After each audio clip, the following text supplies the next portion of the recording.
Morning friend, जय जगन्नाथ। केमती अच्छा आपण मैंने समस्ते? आशा करुच्ची आपण मैंने समस्ते बहुत भलरे थे। मु भी बहुत भलरे अच्छी प्रभु जगन्नाथ कृपार। आज मु आउ गोटे नुआ रेसिपी आपण सहित शेयर करी जोटा कि कंचा कदली हम। चलतु मुझे रेसिपी आपण सहित शेयर कर फ्रेंड, मुझे कंचा कदली को काटिकी ताकू हलदी पानी रे भिजेकी रखी। एपटे मुझे पियाज रसुण अदा आ दीटा टमाटो जोटा कि एबे ग्राइंडिंग करी। देखंतु फ्रेंड, एपटे मु कढ़ई बसई देछि आ कढ़ई रे तेल पकई देछि। तेल गरम होवा पई टिके छाड़ी दबा। एबे मु तेल रे कंचा कदली को पकई देछि। एबे मु किछि लूण आ हल्दी पकई देछि। तापर मु भल भाबरे कंचा कदली को भाजी नेबी।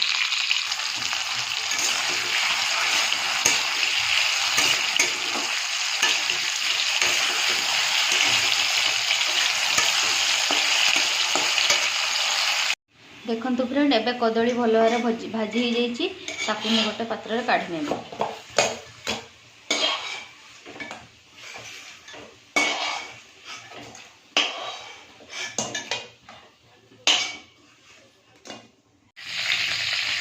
मु तेजपत्र को एबे पकई नेबी।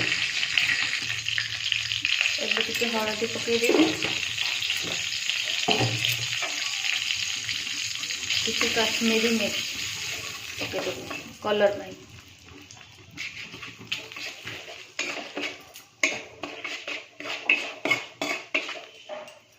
एबे आमे बटा हेतबा मसला को पकई देबी।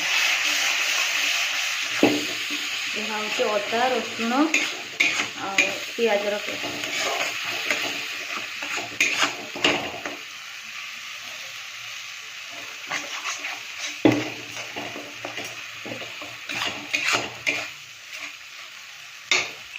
मसला को भल भाव कषिबू।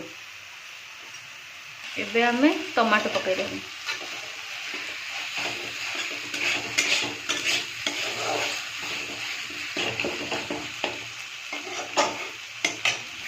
स्वाद अनुसार लूण पकई देबू।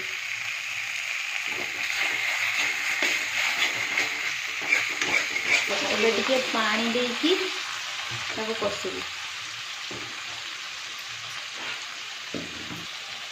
किछि गरम मसाला, धनिया पाउडर, जीरा गुंड पकईबी। मसला कषि होइछि। एबे मु किछि पानी पकई देबी।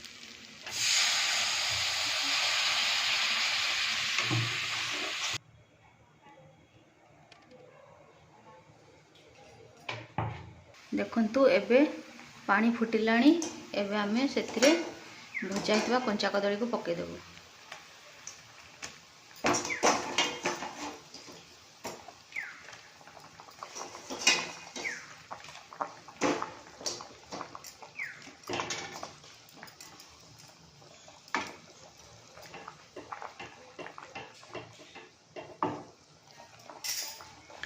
ताको पकईकी 2 मिनिट पई छाड़ी देबू। तापर प्रस्तुति हो आमर कंचा कदली एक नुआ रेसिपी। देखो फ्रेंड, एबे यह प्राय हो आसलानी। एबे आमे किछि धनिया पत्र पकई देबू।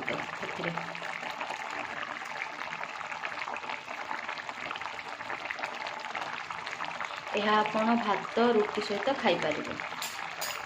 थरे घरे ट्राए करंतु, निजे खांतु और अन्य मानकु भी खुआंतु।